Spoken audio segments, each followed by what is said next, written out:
Well, on Thursday, President Obama addressed the nation soon after the Supreme Court upheld the Affordable Care Act. Good afternoon. Earlier today, the Supreme Court upheld the constitutionality of the Affordable Care Act, the name of the health care reform we passed 2 years ago. In doing so, they've reaffirmed a fundamental principle that here in America, in the wealthiest nation on earth, no illness or accident should lead to any family's financial ruin. I know there will be a lot of discussion today about the politics of all this, about who won and who lost. That's how these things tend to be viewed here in Washington. But that discussion completely misses the point. Whatever the politics, today's decision was a victory for people all over this country whose lives will be more secure because of this law and the Supreme Court's decision to uphold it. Meanwhile, Republican presidential candidate Mitt Romney vowed to overturn Obama's landmark health care law if he's elected in November. Obamacare was bad policy yesterday. It's bad policy today. Obamacare was bad law yesterday. It's bad law today. Let me tell you why I say that. Obamacare raises taxes on the American people by approximately $500 billion. Obamacare cuts Medicare by approximately $500 billion. And even with those cuts and tax increases, Obamacare adds trillions to our deficits and to our national debt and pushes those obligations on to coming generations. Obamacare also means that for up to 20 million Americans, they will lose the insurance they currently have, the insurance that they like and they want to keep. Obamacare is a job killer. Businesses across the country have been asked what the impact is of Obamacare. 3/4 of those surveyed by the Chamber of Commerce said Obamacare makes it less likely for them to hire people. And perhaps most troubling of all, Obamacare puts the federal government between you and your doctor. On the night before the Supreme Court issued its decision, Mitt Romney said if the court overturned the health care law, it would have meant Obama's first term would have been, quote, entirely wasted. Well, to discuss the landmark ruling and what it'll mean for health care in this country, we're joined by three guests. Here in New York, Dr. Oliver Fine, immediate past president of Physicians for a National Health Care Program and the group's current New York Metro chapter chair. He signed a statement Thursday saying the new law will not remedy the U.S. health crisis. In Philadelphia, Wendell Potter is with us, senior analyst on healthcare at the Center for Public Integrity, former executive at Cigna and Humana, and author of Deadly Spin, an insurance company insider, speaks out on how corporate PR is killing healthcare and deceiving Americans. In Washington, D.C., Jody Jacobson is with us, editor-in-chief of RH Reality Check, a website dedicated to covering reproductive healthcare. We welcome you all to Democracy Now! Let's start with Dr. Ali Fine here in New York. The significance of the Supreme Court upholding what is known as Obamacare, the Affordable Health Care Act. Well, from our point of view, the question is, how is this going to affect patients? And we think there are three important principles, right? Access to care, cost of care, and frankly, quality.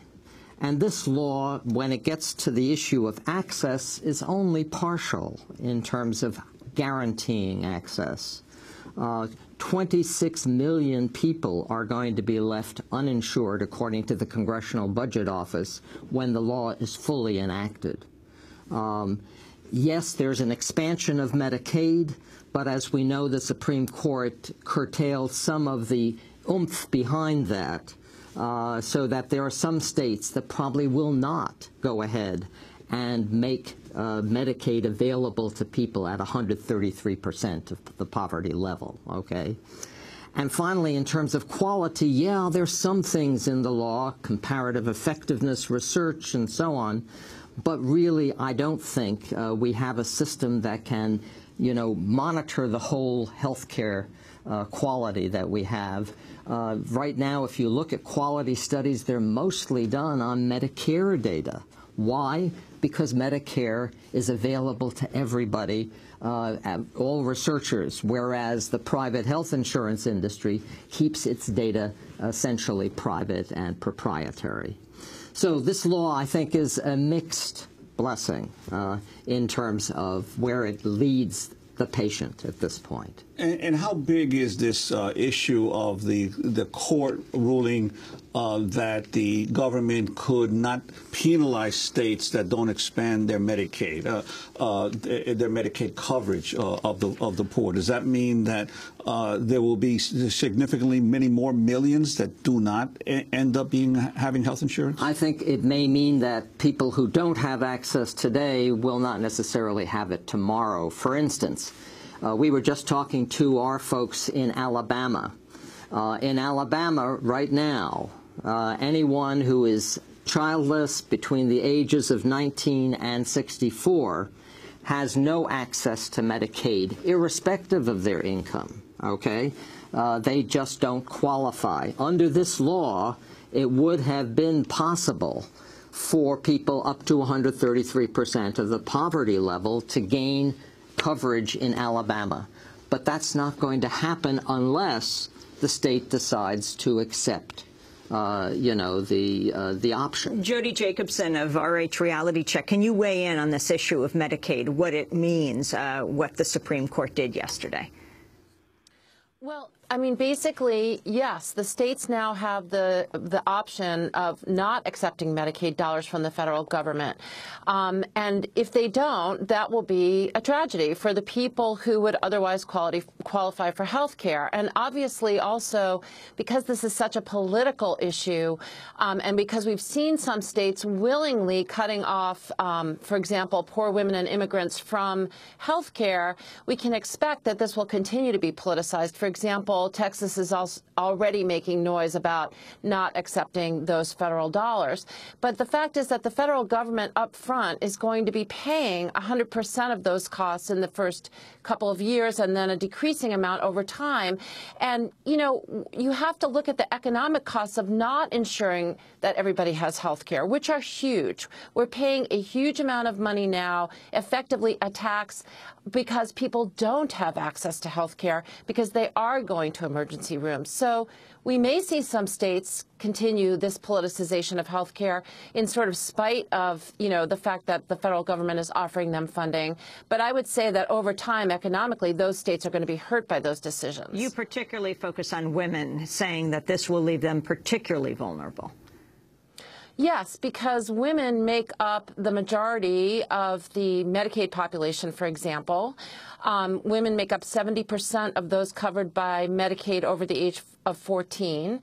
And so if women are not going, if states like Texas, for example, are not going to be accepting Medicaid dollars for expansion of their program, then you're disproportionately affecting poor women.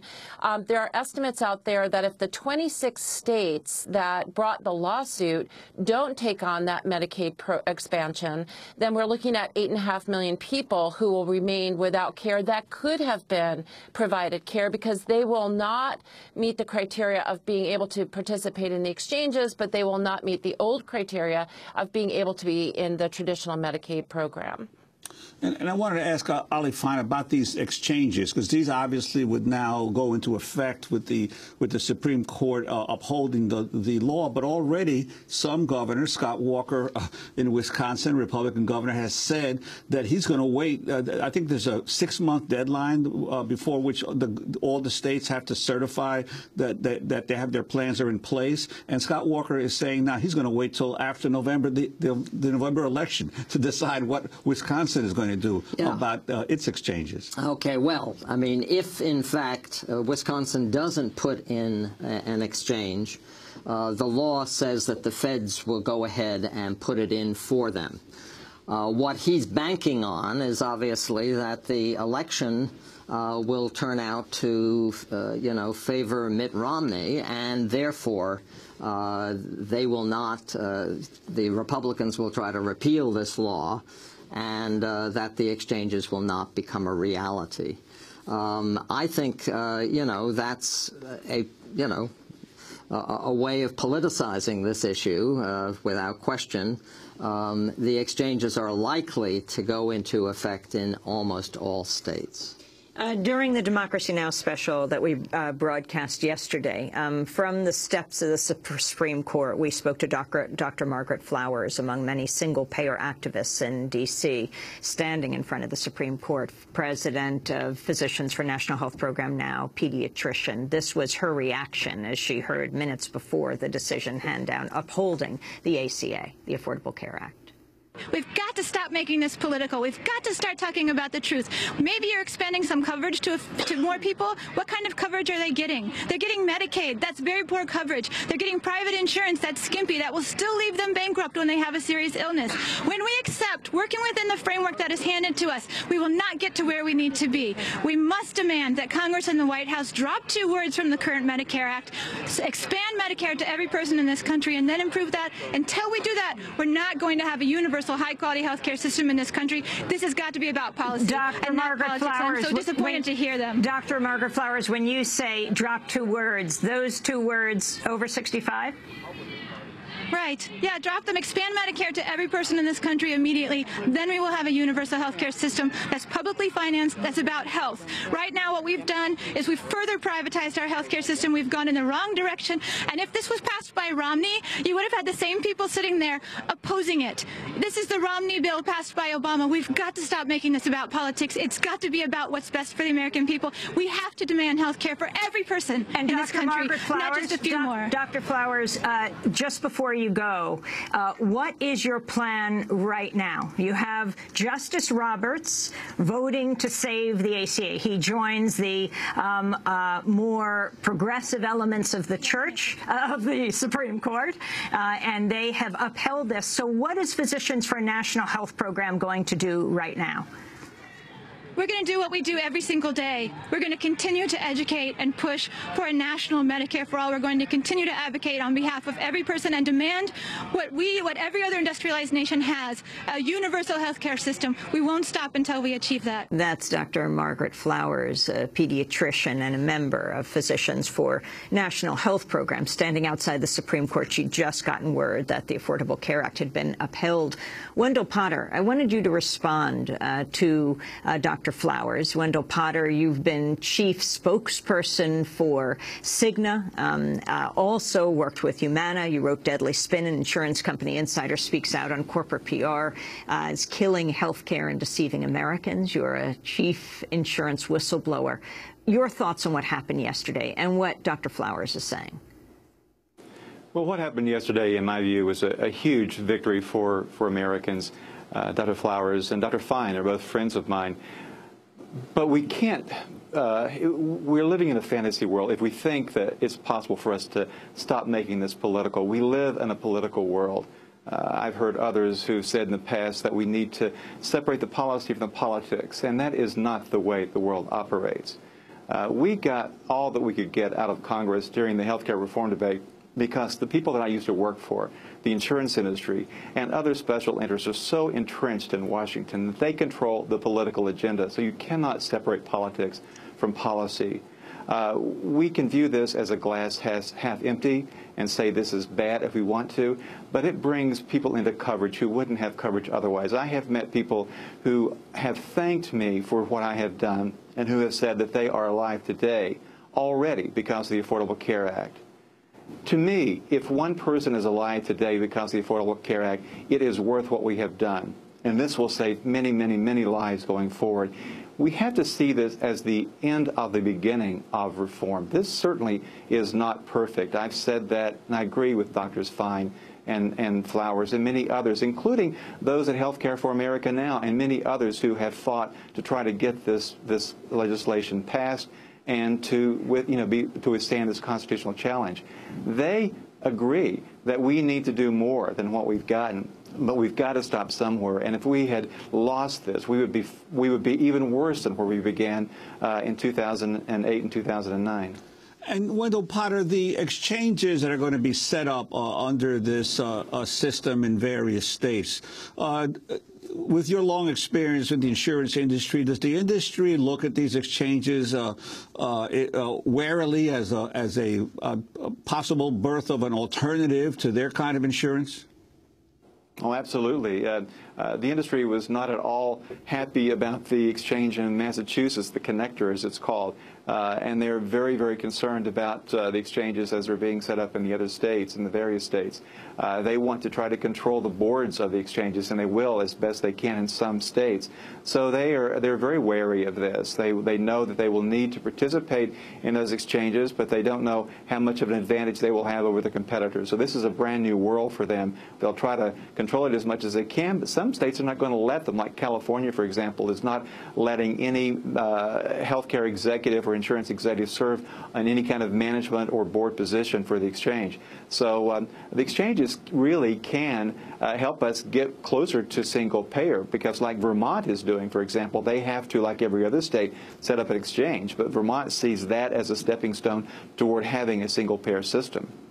We're going to talk about Vermont in a minute. We're going to go to Vermont to speak to the head of the health division in the state government. But I wanted to talk about how media outlets got it wrong yesterday for a bigger reason than, oh, a joke. The media outlets incorrectly reported that the Supreme Court had struck down the individual mandate at the heart of health care reform. Let me play a clip from CNN's Wolf Blitzer interviewing John King just after the ruling came down.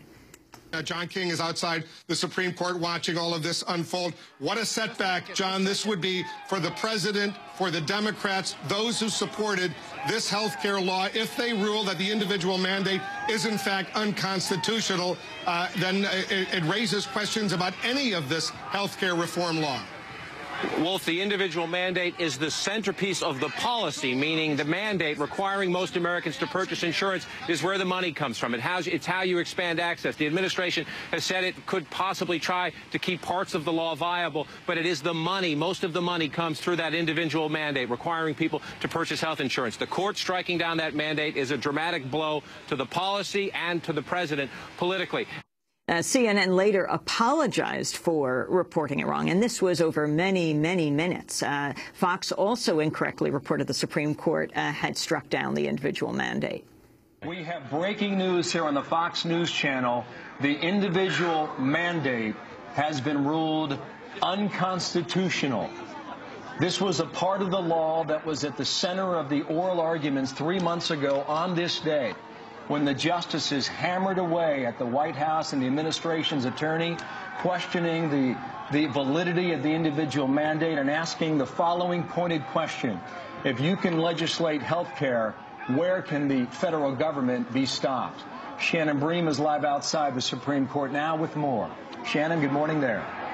Good morning. We have just gotten the opinion. I'm just getting a first look at it. It is authored by the Chief Justice John Roberts. He has language specifically going to the Commerce Clause and whether the mandate is okay or not under the Commerce Clause, Congress's power. He says this compels individuals to become active in commerce by purchasing a product on the ground that their failure to do so it affects interstate commerce. He says the individual mandate cannot be sustained under Congress's power to regulate commerce. That means the mandate is gone. The errors made waves throughout the media world Thursday, with a leaked email even showing an Associated Press editor telling his staff to, quote, stop taunting CNN, and others who made mistakes. A photo that went viral online visually shows President Obama as Harry Truman proudly displaying the CNN homepage on his iPad. In fact, I think wasn't it a Daily News photographer yes, it was. Now, but this goes to a bigger point, which is the way the media has covered this whole health care debate. I mean, this is very interesting. You know that President Obama thought it went down because he was watching CNN. Now, if he had watched Democracy Now! When we did our live broadcast yesterday, we got it right from the beginning. And one of the ways we're getting it right, credit goes to SCOTUS blog, which is Supreme Court of the United States. Superb blog that they had people inside who understood, right? That's a very big difference these days.